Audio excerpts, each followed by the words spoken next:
அனைவருக்கும் வணக்கம். என் பெயர் சந்தோஷ். ஊராட்சி ஒன்றிய நடுநிலைப் பள்ளியில் 8ஆம் வகுப்பு.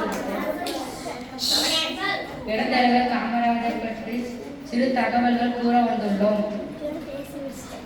காமராஜரிடம் பேசும்போது அவர் அமருங்கள், மகிழ்ச்சி, நன்றி என அழகு தமிழில் தான் பேசுவார்.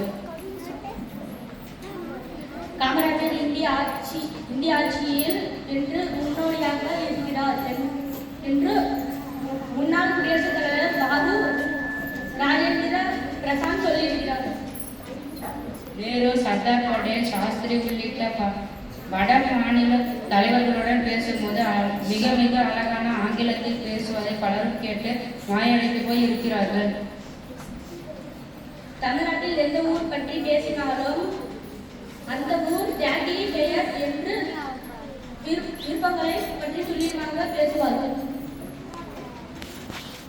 காமராஜர் தன் ஆட்சி காலத்தில் உயர்கல்விக்காக ரூபாய் 175 கோடி செலவழித்தார். இது அந்த காலத்தில் மிகப்பெரிய தொகையாகும். காமராஜர் தமிழ்நாட்டில் பூங்கோளம் அனைவருக்கும் அத்துப்படியாக இருக்கிறது.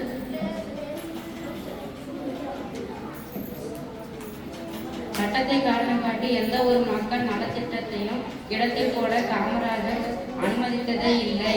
சட்டத்திற்கு மக்களுக்கு தான் சட்டமே தவிர சட்டத்திற்காக மக்கள் இல்லை என்று அவர் அடிக்கடி அதிகாரிகளிடம் கூறுவார்.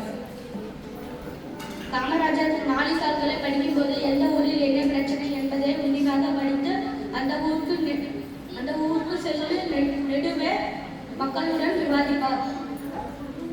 பெருந்தலைவர் காமராஜர் கல்வி புரட்சியால் 1954 18 லட்சம் சிறுவர்கள் படித்துக் கொண்டிருந்த நிலைமை மாறி 1961 34 லட்சம் சிறுவர்கள் படிக்கும் நிலை ஏற்பட்டது.